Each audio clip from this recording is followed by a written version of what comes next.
Good morning बच्चों, मैं हूं धर्मेंद्र और स्वागत है आपको आपके अपने YouTube channel RD science circle में।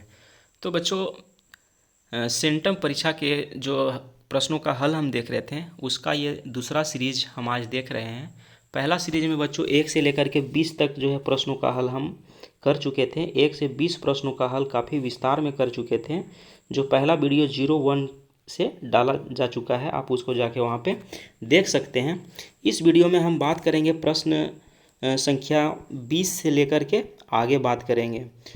तो आइए शुरुआत करते हैं। लेकिन यदि आप इस चैनल में नए हैं तो चैनल को सब्सक्राइब कर लीजिए, क्योंकि आपको ये चैनल आपकी तैयारी में काफ़ी ज़्यादा मदद कर सकती है।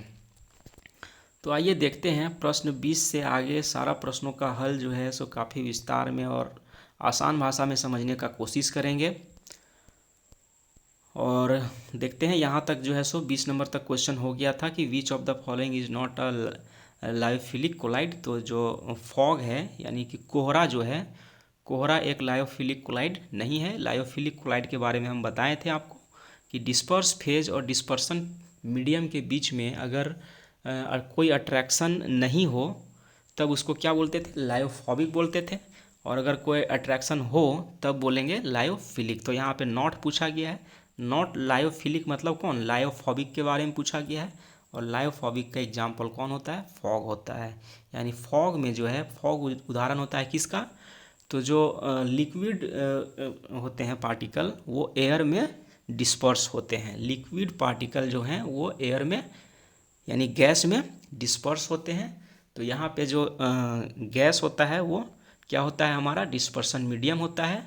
और जो लिक्विड है वो क्या होता है, डिस्पर्स फेज होता है। ठीक है। अगला प्रश्न हम बात करते हैं 21, जो कि यहाँ से हमको वीडियो शुरू करना था आज। तो हम देखते हैं इसमें 21 नंबर प्रश्न है बच्चों की, अयस्कों के प्रगालन में गालक का कार्य है, यानी कि फ्लक्स के बारे में पूछ रहा है।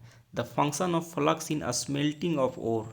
और जो अयस्क हैं, अयस्क क्या होते हैं कि धातुओं को जो है व्यावसायिक तौर पे जिनसे प्राप्त किया जाता है, व्यापारिक तौर से जहाँ से धातुओं को निकाला जाता है उसे अयस्क कहते हैं। ये बात आप जानते हैं, है ना।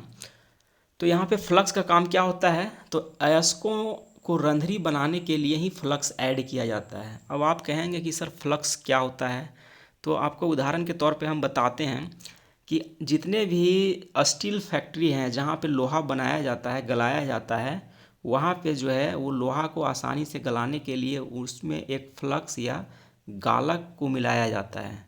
किसमें, उसके अयस्क में। तो गालक के रूप में जनरली कैल्शियम का कार्बोनेट मिलाया जाता है, CaCO3, है ना, चूना पत्थर, या फिर CaO। इसीलिए आप देखेंगे कि जो टाटा में जमशेदपुर का जो स्टील फैक्ट्री है, वहाँ स्टील फैक्ट्री इसलिए इतना आसानी से लगाया गया है कि वहाँ पे लोहा का अयस्क भी आसानी से उपलब्ध है और चूना भी या कैल्शियम कार्बोनेट भी आसानी से उपलब्ध है, जिसे पीस पीस के ओर में मिलाया जाता है। और इसलिए मिलाया जाता है ताकि उसके गालक में जो है वो उसको मदद करता है ना, स्मेल्टिंग में उसको मदद करता है। तो प्रश्न आप 21 को समझ चुके होंगे। इसका आंसर क्या होगा, मेक और पोरस, है ना, रंध्री बनाने के लिए। रंध्री मतलब छिद्रित, जैसे कोई चीज़ में ऐसा है, इसमें रंध्री बनाने के लिए जो है सो उसका यूज किया जाता है, किसका, फ्लक्स का। क्वेश्चन नंबर 22 को देखेंगे कि थर्माइट विधि में अवकारक है, यानी कि रिड्यूसिंग एजेंट के बारे में पूछा जा रहा है।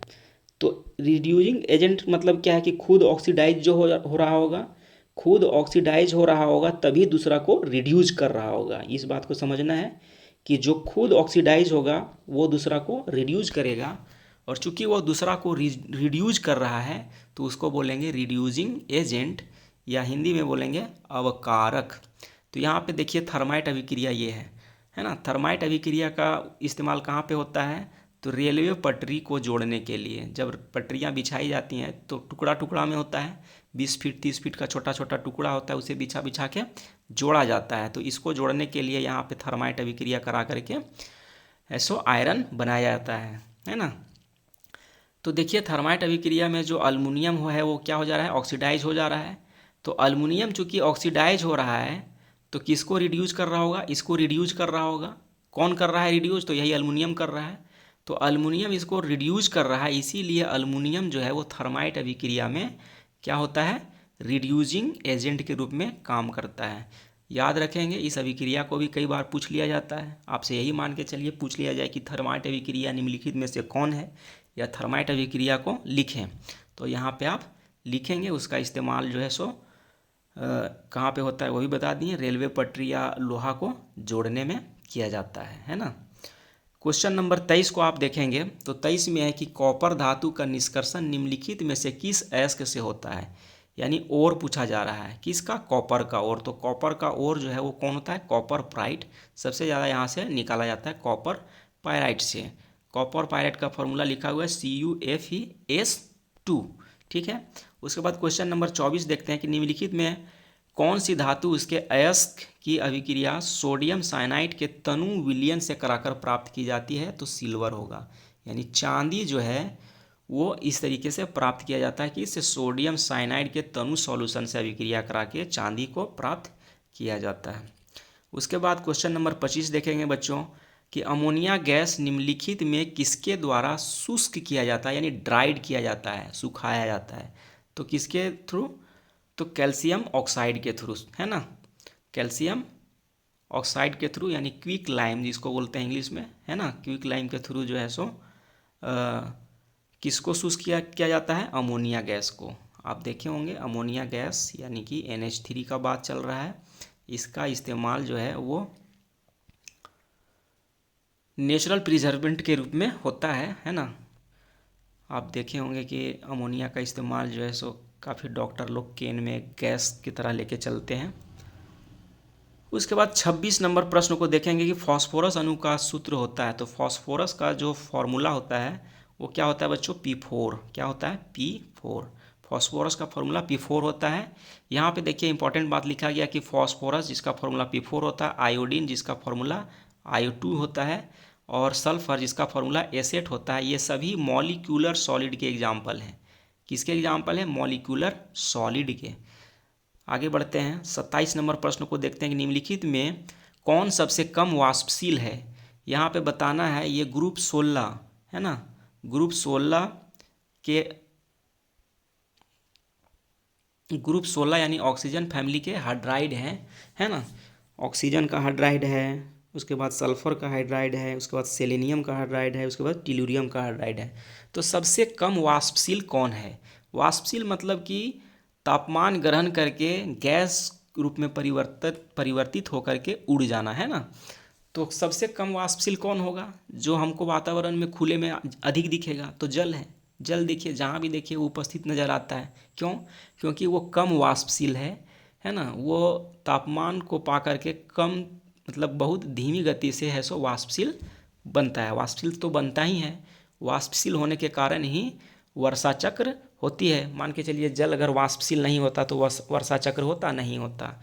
तो जल भी वाष्पशील है, लेकिन ये तीनों में से कम है। तो यहाँ पे हम आपको ऑर्डर बता दिए हैं। सबसे ज़्यादा वाष्पशील कौन होता है, अगर क्वेश्चन को घुमा के पूछना होगा तो यही चीज़ पूछ लेगा आपसे कि निम्नलिखित में से यहाँ कम पूछा है, अबर पूछ देगा अधिक। तो अधिक जब पूछेगा तो सल्फर वाला होगा, कम पूछेगा तो ऑक्सीजन वाला होगा, यानी वाटर होगा। नेक्स्ट क्वेश्चन देखते हैं 28 को, निम्नलिखित में कौन हाइड्रोजन बंध नहीं बनाता है। तो हाइड्रोजन बॉन्ड कौन नहीं बनाता है, तो जो HCl है बच्चों वो हाइड्रोजन बॉन्ड नहीं बनाता है। हाइड्रोजन बॉन्ड होता क्या है, तो इलेक्ट्रोपॉजिटिव एटम, जैसे इसका उदाहरण हम लें या वाटर का लें, तो वाटर का हम आपको बता दे रहे हैं। वाटर का जो है स्ट्रक्चर ऐसा होता है H2O, फिर से बनाएंगे तो ऐसा बनाएंगे H2O, है ना। ये दूसरा मॉलिक्यूल बनाए, फिर यहाँ बनाएंगे H2O। तो देखिए इसमें वाटर में क्या होता है, ऑक्सीजन के ऊपर पार्शियल नेगेटिव चार्ज होता है, डेल नेगेटिव होता है, और हाइड्रोजन के ऊपर पार्शियल पॉजिटिव चार्ज होता है। तो पार्शियली नेगेटिव और पॉजिटिव चार्ज होने के कारण हाइड्रोजन और ऑक्सीजन के बीच में एक जो है सो बहुत ही वीक बॉन्ड बनता है, कमज़ोर बॉन्ड बनता है। इसी बॉन्ड को हम लोग कहते हैं हाइड्रोजन बॉन्ड। क्या बोलते हैं, हाइड्रोजन H बॉन्ड या हाइड्रोजन बॉन्ड। तो देखिए इसी तरीके से अमोनिया भी हाइड्रोजन बॉन्ड बनाता है ना, चूँकि नाइट्रोजन यहाँ पे क्या है, डेल नेगेटिव है, हाइड्रोजन डेल पॉजिटिव है, HF भी बनाता है, H डेल पॉजिटिव है और F डेल नेगेटिव है। लेकिन HCl जो है इसमें है दोनों एटम के बीच का जो इलेक्ट्रोनेगेटिविटी डिफरेंस है वो कम है। इसके कारण जो हाइड्रोक्लोरिक एसिड है वो हाइड्रोजन बॉन्ड नहीं बनाता है। तो यहाँ पे आप समझ गए होंगे कि ये 4 में से ये हाइड्रोजन बॉन्ड नहीं बनाता है, ये 3 बनाने वालों में से है। अगर आपको एग्जाम में इसी चीज़ को उल्टा पूछ दे कि कौन बनाता है, तो ये 3 में से अगर कोई रहे तो आप टिक जरूर कीजिएगा। उसके बाद क्वेश्चन नंबर 29 को देखते हैं कि निम्नलिखित में कौन शून्य के अतिरिक्त सिर्फ एक ऑक्सीकरण अवस्था प्रदर्शित करता है। तो इसका उत्तर होगा फ्लोरीन होगा, है ना। 0 के अतिरिक्त एक कौन शो करता है, फ्लोरीन -1, ठीक है। उसके बाद देखते हैं कि हाइड्रोजन डाइफ्लोराइड XeF2 का संरचना है, स्ट्रक्चर पूछा गया है किसका, XeF2 का। तो कैसा होता है जो लीनियर होता है। लीनियर कैसे बोल रहे हैं, एक लोन पेयर है, दूसरा लोन पेयर है, तीसरा लोन पेयर है। इस फ्लोरीन से इस फ्लोरीन के बीच में देखिए एक लाइन के जैसा स्ट्रक्चर दिख जाता है। यदि सभी लोन पेयर को जब हम ढक देंगे तो एक लाइन जैसा स्ट्रक्चर बन जाएगा जो लीनियर स्ट्रक्चर कहलाएगा। इसी प्रश्न को पूछा जा सकता है कि XeF2 में जो Xe एटम है, यानी कि ये एटम, ये वाला एटम है, इसका हाइब्रिडाइजेशन क्या होता है। तो इसका हाइब्रिडाइजेशन बच्चों होता है sp3d, है ना। आप देख रहे हैं sp3d इसका हाइब्रिडाइजेशन होता है। हाइब्रिडाइजेशन को हम काफ़ी अच्छे तरीके से क्लास में डिस्कस कर चुके हैं। अगर आपको किसी प्रकार का दिक्कत है तो आप कमेंट में ज़रूर बताएंगे, फिर से हम उस टॉपिक को आपके बीच क्लियर तरीके से समझाने का कोशिश करेंगे। उसके बाद देखिए प्रश्न 31 है। 31 प्रश्न में क्या है कि जलीय घोल में निम्नलिखित में कौन आयन रंगीन है। विच of the following ions is coloured in aqueous solution. तो देखिए डी वाला कॉन्फ़िगरेशन को लिखेंगे, इलेक्ट्रॉनिक कॉन्फ़िगरेशन को लिखिए। तो ऐसा आयन जिसमें डी पूरा पूरी भरा हुआ हो, या डी 0 हो, या 0 हो या पूरा पूरी भरा हुआ हो, ऐसा आयन क्या होता है, कलरलेस होता है। इसमें कोई कलर नहीं होता है। क्यों? क्योंकि जिसमें इलेक्ट्रॉन फुलफिल है उसमें डी ट्रांजिशन नहीं होगा, जिसमें 0 भी है उसमें भी डी ट्रांजिशन नहीं होगा। जिसमें डी क्या है वो हाफ फील्ड, डी ऑर्बिटल जिस आयन में हाफ फील्ड होगा उसमें डी ट्रांजिशन होगा, और डी ट्रांजिशन के कारण उसमें कलर पाया जाएगा। तो जो वनाडियम का 3+ आयन है वो ग्रीन कलर का होता है ना। वनाडियम का जो 3+ आयन है वो ग्रीन कलर का होता है। आप इस चीज़ को लिख के देख लेंगे। जैसे जिंक का एटॉमिक नंबर 30 होता है, तो 30 में से 2 प्लस करेंगे तो 28 ही होगा। तो अंतिम वाला लिखेंगे तो क्या लिखाता है कॉन्फ़िगरेशन 30 के लिए, 3d10 और 4s2।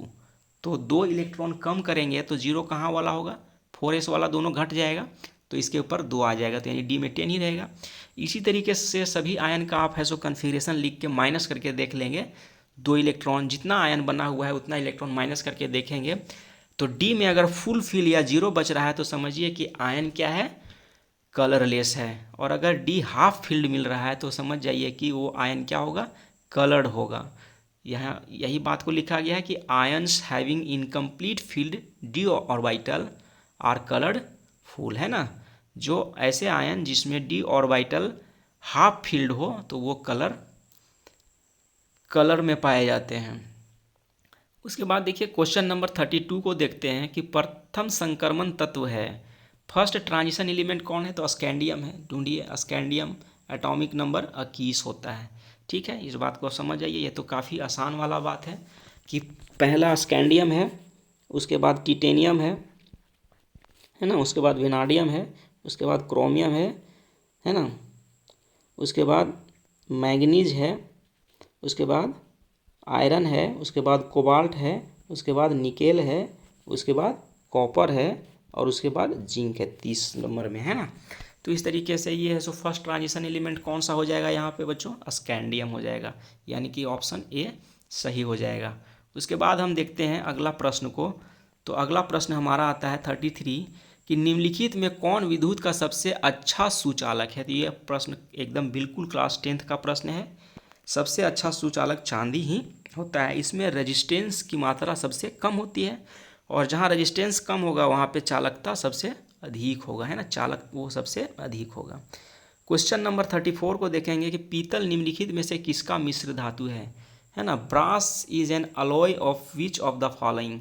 तो ब्रास जो पीतल जो होता है वो जिंक और कॉपर का मिश्र धातु होता है। जिंक और कॉपर का मिश्र धातु को पीतल कहते हैं, लेकिन जिंक और टीन के मिश्र धातु को क्या बोलते हैं, कांसा। यहाँ पे लिखा हुआ ब्रॉन्ज बोलते हैं।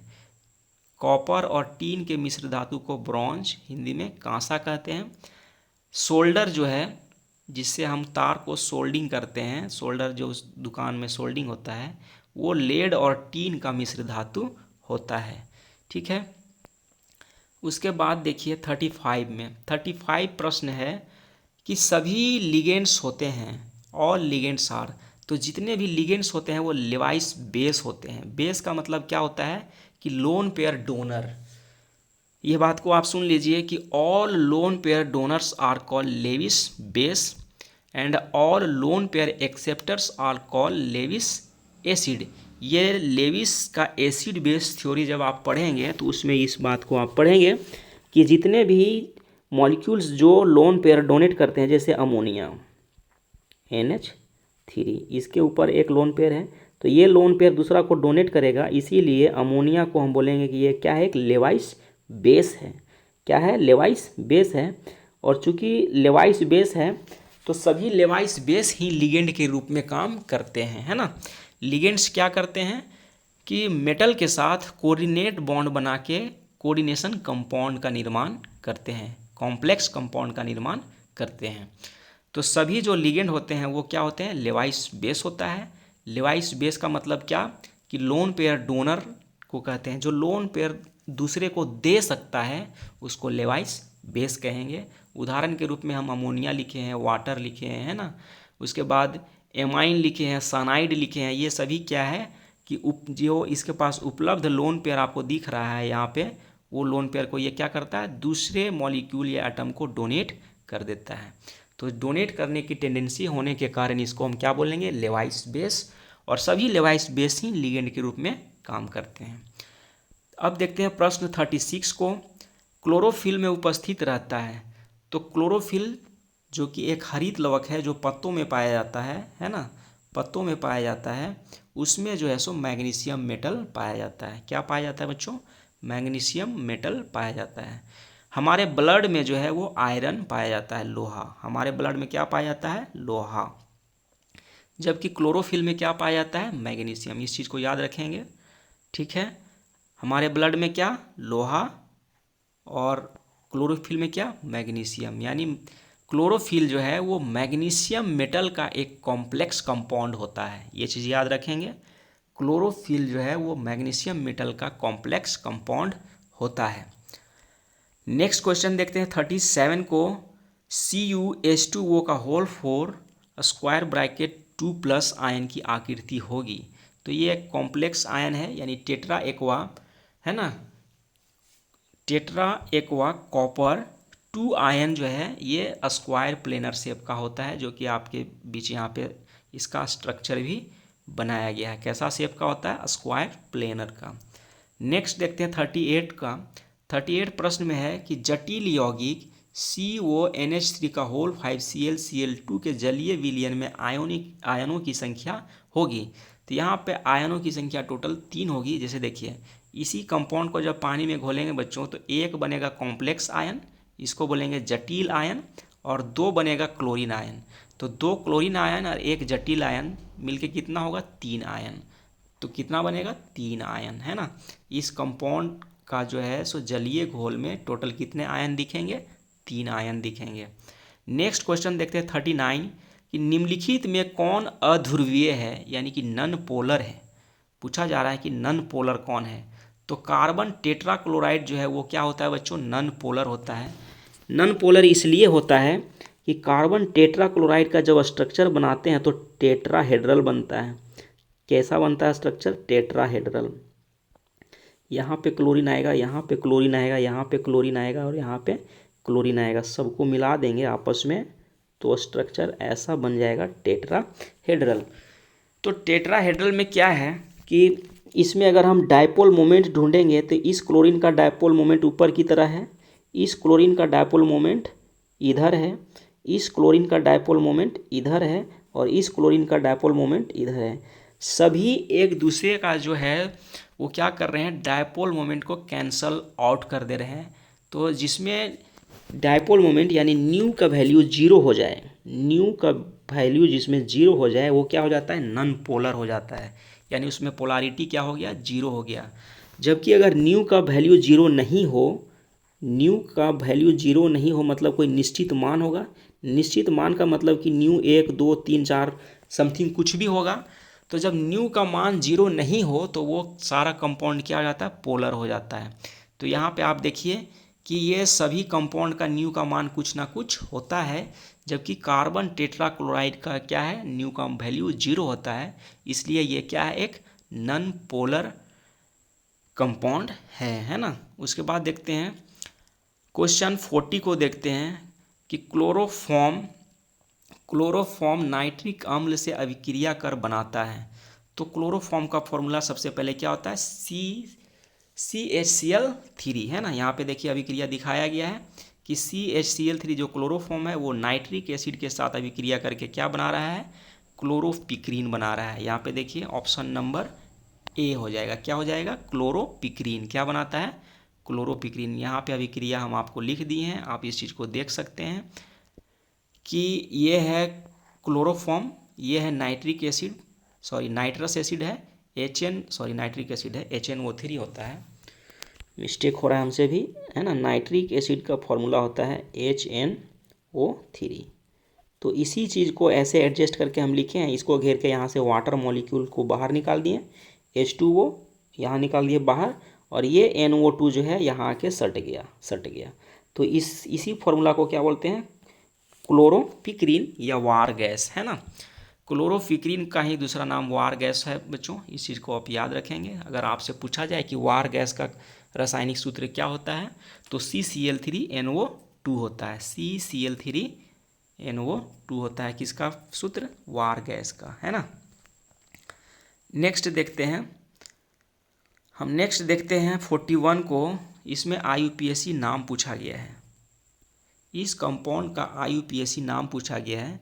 तो इस कंपाउंड का IUPAC नाम क्या होगा, जैसे देखिए सबसे लंबा चेन पहले सेलेक्ट करेंगे, तो लंबा चेन इधर से हो रहा है 3 कार्बन का, 1 कार्बन 2 कार्बन 3 कार्बन, तो 3 कार्बन का सबसे लंबा चेन बनाएं। उसके बाद काउंटिंग करेंगे तो गिनती में 1 1 2 3, और उधर से करेंगे तो 1 2 3 होगा। दोनों तरफ से किधर से भी गिनती करेंगे, दोनों ब्रांच जो है वो 2 नंबर पे ही आएंगे। तो चलिए हम गिनती नीचे से कर लिए। तो नाम लिखेंगे तो 2 पे ब्रोमो है, 2 पे देखिए ब्रोमो है, और फिर 2 पे ही मिथाइल है, और 3 कार्बन वाला कार्बन चेन को क्या बोलते हैं, प्रोपेन। तो इसका आईयूपीएक नेम क्या हो जाएगा, 2 ब्रोमो 2 मिथाइल प्रोपेन, जो कि C नंबर सही होगा, 2 ब्रोमो 2 मिथाइल प्रोपेन। और इसका कॉमन नाम क्या होगा, कॉमन नाम होगा बच्चों टर्सरी ब्यूटाइल ब्रोमाइड, है ना।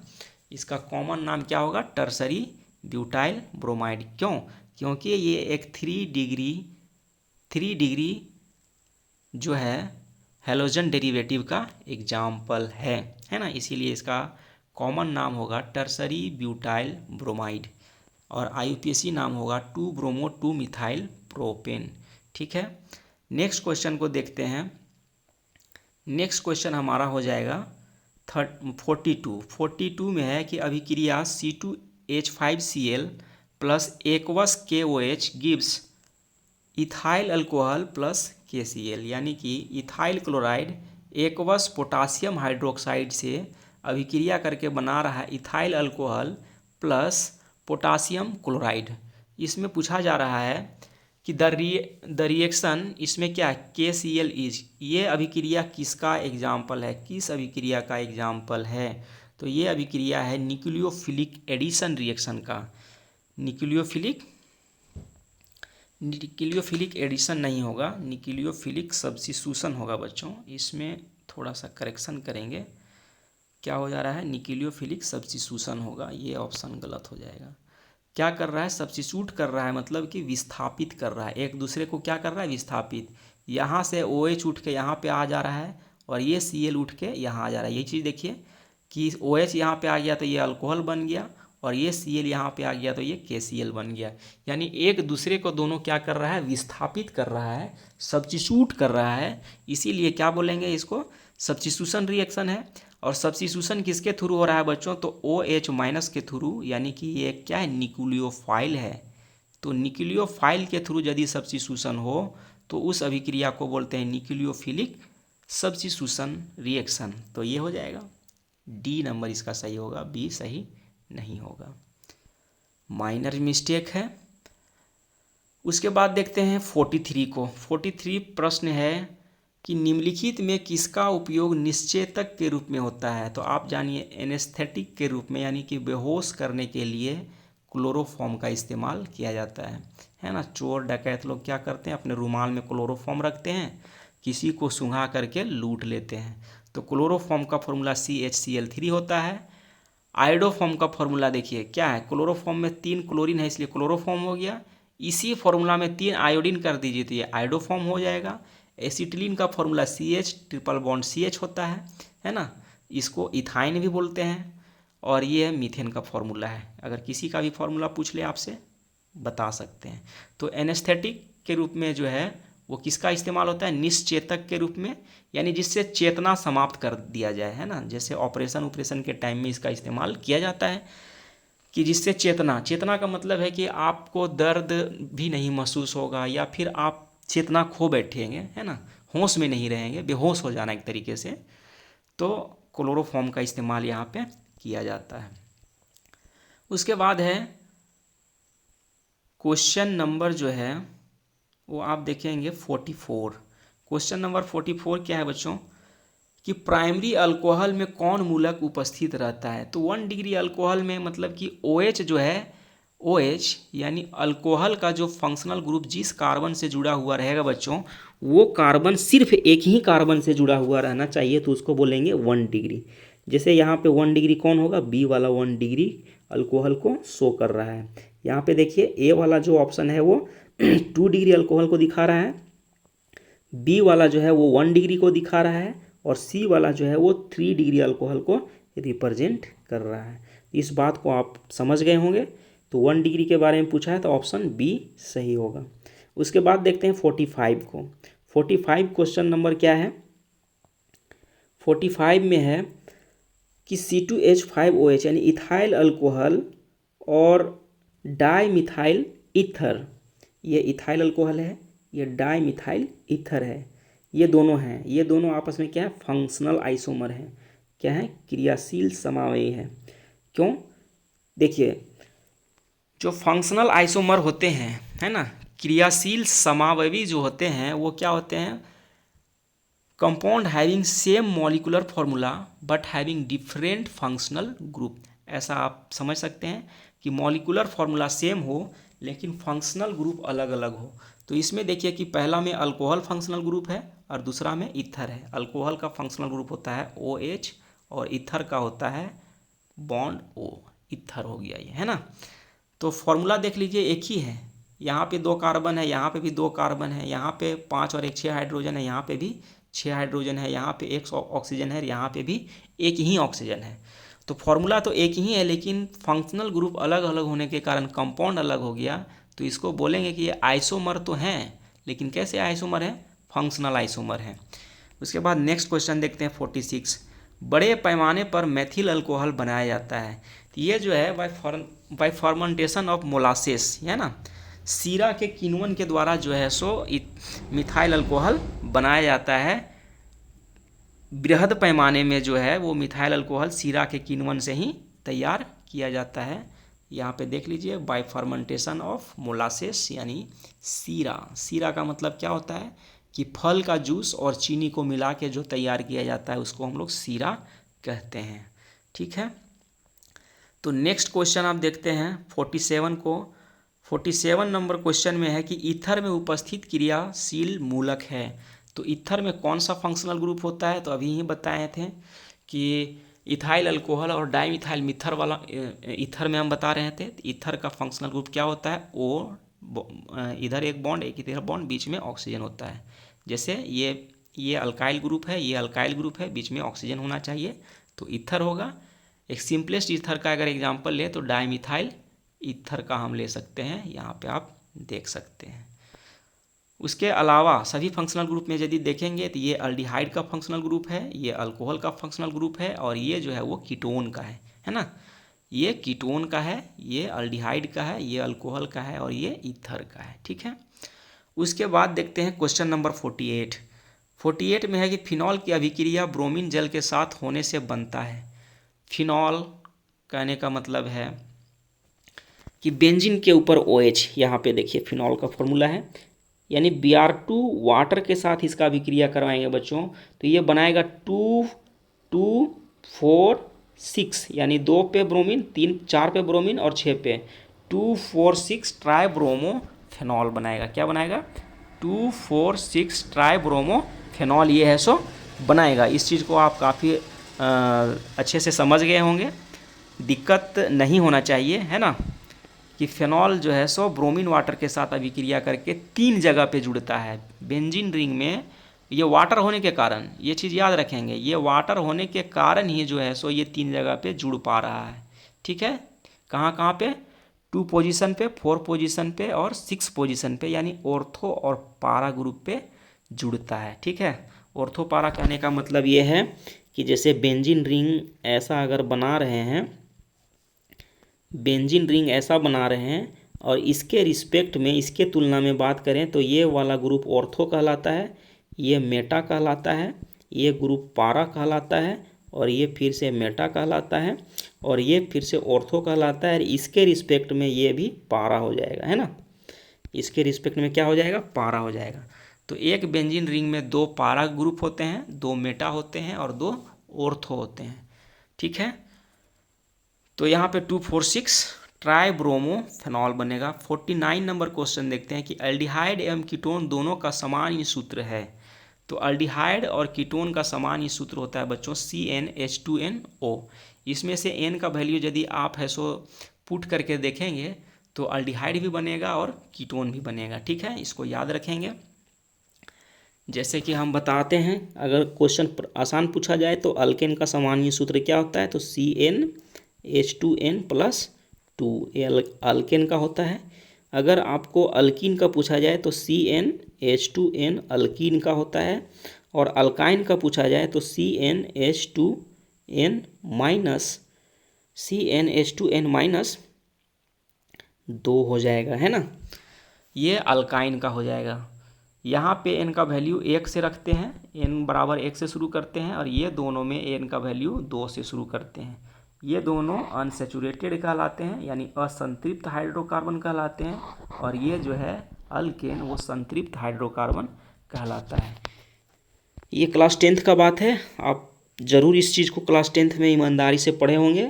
अगला क्वेश्चन देखते हैं 50 नंबर। निम्नलिखित में किसके अमोनिकल घोल को टॉलेन का अभिकर्म कहा जाता है? यानी कि निम्नलिखित में से कौन सा कंपाउंड को अमोनिया में घोलने के बाद, यानी ammoniacal solution of which of the following is called Tollens reagent. तो जो सिल्वर नाइट्रेट है बच्चों, सिल्वर नाइट्रेट के अमोनिकल घोल को ही हम टॉलेंस रिएजेंट कहते हैं। यहाँ आपके पास हम टॉलेंस रिएजेंट बना के दिखा दिए हैं कि जो सिल्वर नाइट्रेट है उसका सबसे पहले अभिक्रिया कराया जाता है कॉस्टिक सोडा के साथ, यानी NaOH के साथ, तो ये सिल्वर का ऑक्साइड बनाता है, और इस सिल्वर ऑक्साइड का अभिक्रिया करवाया जाता है अमोनिया के साथ जल की उपस्थिति में, तो ये कंपाउंड बनाता है ना, एक कॉम्प्लेक्स कंपाउंड बनाता है, इसी को हम टॉलेंस रिएजेंट कहते हैं। ठीक है। तो नेक्स्ट प्रश्न देखते हैं 51 में जो है कि IUPAC नाम पूछा गया है आपसे। इसका IUPAC नाम क्या होगा? तो होगा 3 पे मिथाइल ब्यूटानल। देखिए यहाँ से गिनती शुरू करेंगे, 1 2 3 4, तो 3 पे मिथाइल हुआ तो 3 मिथाइल लिखेंगे, 3 मिथाइल, और 4 कार्बन वाला को क्या बोलेंगे? ब्यूट। 4 कार्बन वाला को ब्यूट बोलेंगे, और अल्डिहाइड फंक्शनल ग्रुप का जो है सो सफिक्स लगता है वो Al लगता है, अल बोलते हैं, तो क्या हो जाएगा? 3 मिथाइल ब्यूटानल, है ना। अब देखते हैं नेक्स्ट क्वेश्चन 52। अभिक्रिया HCHO प्लस NaOH जो है, यहाँ पे देखिए ये है फॉर्मलडिहाइड और ये है सोडियम हाइड्रोक्साइड।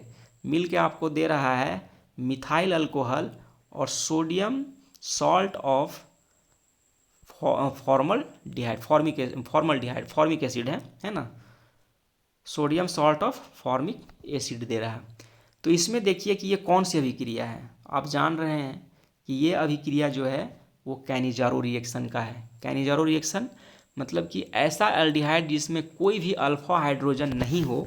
इस चीज़ को आप लिखेंगे, कैसे लिखेंगे, सूत्र से अगर दिखाएंगे HC डबल बॉन्ड OH, है ना, इसका फॉर्मूला यही है। ये फॉर्मल्डिहाइड है, इसमें अल्फा हाइड्रोजन है ही नहीं, है ना। फॉर्मल्डिहाइड में कोई भी अल्फा हाइड्रोजन नहीं होता है। अल्फा हाइड्रोजन कहने का मतलब कि जहाँ पे जैसे इसमें देखिए CH3COH, इस कार्बन के बगल वाला को बोलते हैं अल्फा कार्बन, और अल्फा कार्बन में जितने हाइड्रोजन होते हैं उसी को बोलते हैं अल्फा हाइड्रोजन। तो इस एल्डिहाइड में तो 3 अल्फा हाइड्रोजन हमको दिख रहा है, लेकिन फॉर्मल्डिहाइड में कोई भी अल्फा हाइड्रोजन नहीं है। और अल्फा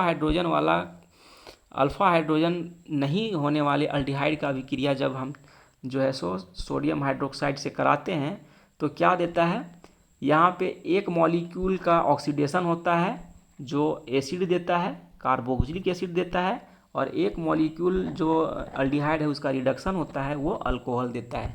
यानी कहने का मतलब है कि डिसप्रोपोर्शनेशन रिएक्शन यहाँ पे होता है। डिसप्रोपोर्शनेशन रिएक्शन कहने का मतलब है कि ऑक्सीडेशन और रिडक्शन साइमल्टेनियस हो, साथ साथ हो। अगर दोनों चीज़ साथ साथ हो तब उसको हम लोग बोलते हैं कि डिसप्रोपोर्शनेशन रिएक्शन हुआ है, और इस अभिक्रिया को हम बोलते हैं कैनिजारो रिएक्शन।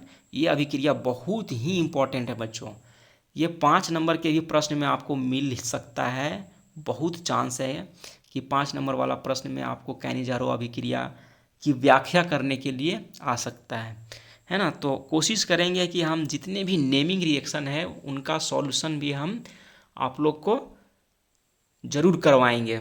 तो नेक्स्ट क्वेश्चन अब देखते हैं, ये कैनिजारो अभिक्रिया होगा, है ना। 53 देखते हैं कि निम्नलिखित में किसके द्वारा एल्डिहाइड एवं कीटोन में अंतर किया जा सकता है। तो एल्डिहाइड और कीटोन में किसके द्वारा अंतर करेंगे, तो फेलिंग सॉल्यूशन से करेंगे। ठीक है, फेलिंग सॉल्यूशन डालने से क्या होता है कि एल्डिहाइड उसको रिड्यूस कर देता है, जबकि कीटोन उसको रिड्यूस नहीं कर पाता है। और उसी के थ्रू जो है सो हम एल्डिहाइड और कीटोन को क्या कर लेते हैं, अंतर कर लेते हैं, सेपरेट कर लेते हैं। तो यहाँ पे आप याद रखेंगे कि फेलिंग सॉल्यूशन से क्या हम करते हैं, एल्डिहाइड और कीटोन में डिस्टिंग्विश करते हैं, अंतर करते हैं। फेलिंग सॉल्यूशन क्या होता है, फेलिंग सॉल्यूशन ए और बी का घोल होता है। फेलिंग सॉल्यूशन फेलिंग ए और फेलिंग बी का घोल होता है, जिसका सूत्र आप यहाँ पे देख रहे हैं। कंप्लीट फॉर्मूला आपको देखना है तो फेलिंग का फॉर्मूला ये होता है ना। फेलिंग का फॉर्मूला ये होता है, सोडियम और पोटासियम का सॉल्ट होता है, किसके साथ, कॉपर के साथ, कॉम्प्लेक्स के रूप में। तो ये चीज़ आप यहाँ पे समझ गए, है ना। क्या था, फेलिंग वाला 53 में था कि फेलिंग सॉल्यूशन की मदद से हम एल्डिहाइड और कीटोन में क्या करते हैं, डिस्टिंग्विश करते हैं। 54 क्वेश्चन को देखिए कि निम्नलिखित में कौन अम्ल विनेगर में उपस्थित रहता है। ये क्लास 10th का क्वेश्चन है, समझिए कि एसिटिक अम्ल जो है वो विनेगर में होता है ना। एसिटिक अम्ल ही विनेगर में पाया जाता है। जैसे नींबू में और संतरा में सिट्रिक अम्ल पाया जाता है ना। टमाटर में, दही में, ये सभी में एसिड आप है सो क्लास 10th में पढ़े होंगे कि दही में लैक्टिक एसिड पाया जाता है ना। तो यहाँ पे एसिटिक अम्ल पाया जाता है किसमें, विनेगर में। विनेगर का इस्तेमाल जो है सो अचार वगैरह बनाने में होता है। अब देखते हैं 55 को।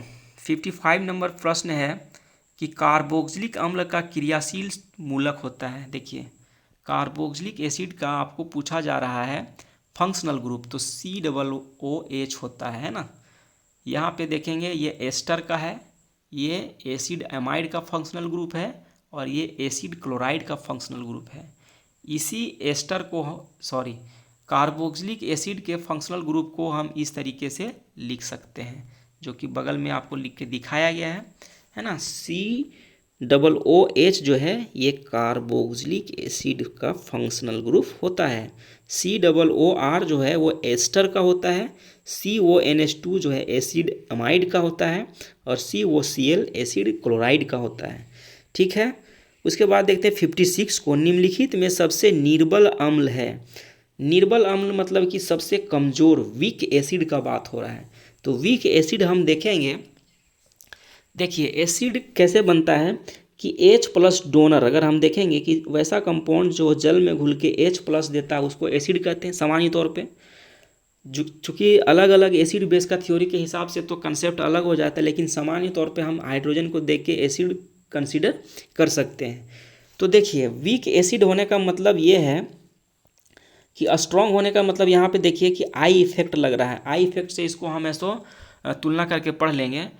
क्लोरीन क्या होता है कि इलेक्ट्रोनेगेटिव एटम होता है। इलेक्ट्रोनेगेटिव होने का मतलब क्या है कि शेयर्ड इलेक्ट्रॉन को अपने तरफ खींचने का टेंडेंसी रखता है, अपने तरफ खींचता है। तो अपने तरफ खींचने के कारण क्या है कि जब 3 क्लोरीन खींचने के लिए उपस्थित रहेगा तो इतना इलेक्ट्रॉन को खींच लेगा कि इस हाइड्रोजन को बाहर निकलने के लिए सहूलियत दे देगा। सारा इलेक्ट्रॉन अपने तरफ खींच लेगा तो ये वाला जो हाइड्रोजन है वो बहुत आसानी से निकल के बाहर भाग जाएगा। तो जितना आसानी से H+ निकल जाएगा उतना ही वो एसिड क्या होगा, स्ट्रॉन्ग होगा, ताकतवर अम्ल होगा। तो देखिए जिसमें ज़्यादा क्लोरीन पीछे जुड़ा हुआ है वह सबसे ताकतवर हो गया मतलब अम्ल में। तो जिसमें सबसे कम है वो कमज़ोर हो गया। तो देखिए यहाँ पे 1 क्लोरीन है, इसमें 2 है, इसमें 3 है, इसमें 1 भी नहीं है। तो अगर हम देखें तो सबसे कमज़ोर अम्ल कौन होगा, सबसे कमज़ोर अम्ल A होगा, उसके बाद दूसरा नंबर पे B होगा और तीसरा नंबर पे C सबसे कमज़ोर होगा। और सबसे मजबूत जो होगा वो कौन होगा, चौथा नंबर। मजबूती में देखेंगे तो चौथा सबसे मजबूत, उसके बाद ये, उसके बाद B वाला, उसके बाद A नंबर वाला सबसे कमज़ोर होगा। इस बात को आप समझ रहे होंगे कि -I इफेक्ट के कारण यहाँ पे एसिड क्या हो रहा है, कमज़ोर और अधिक हो रहा है। जिसमें यहाँ पे क्लोरीन जो है वो -I इफेक्ट शो कर रहा है। -I इफेक्ट कहने का मतलब है कि शेयर इलेक्ट्रॉन को अपने तरफ खींच रहा है। अपने तरफ खींचने के कारण यहाँ से हाइड्रोजन काफ़ी आसानी से रिमूव हो जा रहा है। जितना -I इफेक्ट वाला ग्रुप पीछे जुड़ा हुआ रहेगा एसिड उतना मजबूत होगा। तो इसमें कम है ए में, ऑप्शन ए में क्लोरीन कम जुड़ा हुआ है तो ये सबसे कम यानी कि कमज़ोर एसिड होगा। उसके बाद 57 को देखिए, निम्नलिखित में कौन लैक्टिक अम्ल है। तो लैक्टिक अम्ल का आपको फॉर्मूला पूछ लिया, तो ये है लैक्टिक अम्ल CH3, CH में OH है और COH, ये लैक्टिक एसिड का फॉर्मूला आपसे पूछ लिया है यहाँ पे। इसी में देखिए टार्ट्रिक एसिड का फॉर्मूला है। हो सकता है कि इसी प्रश्न में आपसे पूछ ले कि टार्ट्रिक एसिड का फॉर्मूला क्या होता है, या ऑक्जेलिक एसिड। ये ऑक्जेलिक एसिड है, ये टार्ट्रिक एसिड है और ये है आपका लैक्टिक एसिड जो प्रश्न में पूछा गया है, लैक्टिक एसिड। और इसका नाम है 2 ब्यूटानिक एसिड, है ना। तो सभी का हम नाम बता दिए, फॉर्मूला आप चाहें तो याद कर सकते हैं। हो सकता है कि प्रश्न हूबहू ना पूछे, इसी प्रश्न को पूछ करके सिर्फ नाम बदल दे। नाम पूछ ले कि आप बताइए ऑक्जेलिक एसिड, यहाँ लैक्टिक को बदल के ऑक्जेलिक कर दे तो ऑप्शन ये सही हो जाएगा। लैक्टिक पूछे तो ऑप्शन ये सही हो जाएगा। टार्ट्रिक पूछे तो ऑप्शन ये सही हो जाएगा। 2 ब्यूटानोइक पूछे तो ये हो जाएगा, है ना। तो इस तरीके से कुछ भी प्रश्न आपको इसी प्रश्न को घुमा के फाइनल एग्जाम में पूछ सकता है। उसके बाद हम देखते हैं बच्चों 58 को। 58 है, अनुसूत्र C3H9N के द्वारा निरूपित किया जा सकता है। यानी कि यहाँ पे आप देखेंगे ये है molecular formula. The molecular formula C3H9N represents, ये रिप्रेजेंट किसको कर सकता है ये आपको पूछ रहा है। क्या ये 1 डिग्री अमीन को रिप्रेजेंट कर सकता है, 2 को कर सकता है, 3 को कर सकता है, या सभी को कर सकता है। तो इसका आंसर होगा सभी को कर सकता है। यहाँ पे देखिए हम करके दिखा दिए इसका सॉल्यूशन। फॉर्मूला सभी में देखिए C3 है तो 1 2 3 सब में है कार्बन, इसमें भी 3 कार्बन आपको नज़र आएगा, इसमें भी 3 कार्बन नज़र आएगा। 9 हाइड्रोजन गिन लीजिए, सभी में 9 हाइड्रोजन भी नज़र आएगा और 1 नाइट्रोजन सभी में नज़र आएगा। तो पहला वाला रिप्रेजेंट क्या कर रहा है कि ये एमीन ग्रुप है। आप देखेंगे तो समझेंगे, देखेंगे तो समझेंगे बच्चों कि देखिए एमीन ग्रुप का फंक्शन ही होता है NH2, है ना। तो NH2 जिस कार्बन से जुड़ा हुआ है वो कार्बन एक ही कार्बन से जुड़ा हुआ है, इसीलिए इसको 1 डिग्री कह रहे हैं। इसमें देखिए कि अमीन ग्रुप जिस कार्बन से यानी कि नाइट्रोजन से डायरेक्ट कितना जुड़ा हुआ है, 2 2 जुड़ा हुआ है, इधर भी और इधर भी। और यहाँ पे देखिए नाइट्रोजन से 3 जुड़ा हुआ है ना। तो 1 डिग्री, 2 डिग्री और 3 डिग्री को तीनों को दिखा सकता है। ये फॉर्मूला 1 डिग्री, 2 डिग्री और 3 डिग्री तीनों अमीन पे लागू होगा। क्यों लागू होगा ये भी हम बता दिए। 1 डिग्री को रिप्रेजेंट कर दिए सेम मॉलिक्यूलर फॉर्मूला में, 2 डिग्री भी रिप्रेजेंट हो गया है और 3 डिग्री भी रिप्रेजेंट हो गया है। गिन लीजिए C3H9N ही है सभी जगह फॉर्मूला। उसके बाद 58 है, 58 तो हो गया। 59 है कि एमीन में नाइट्रोजन का संकरण होता है। हाइब्रिडाइजेशन आपसे पूछ लिया, जो कि हम आपको पीछे बता रहे थे। पीछे क्या बता रहे थे कि XeF2 में हाइब्रिडाइजेशन क्या होता है, तो होता है sp3d, वो बताए थे।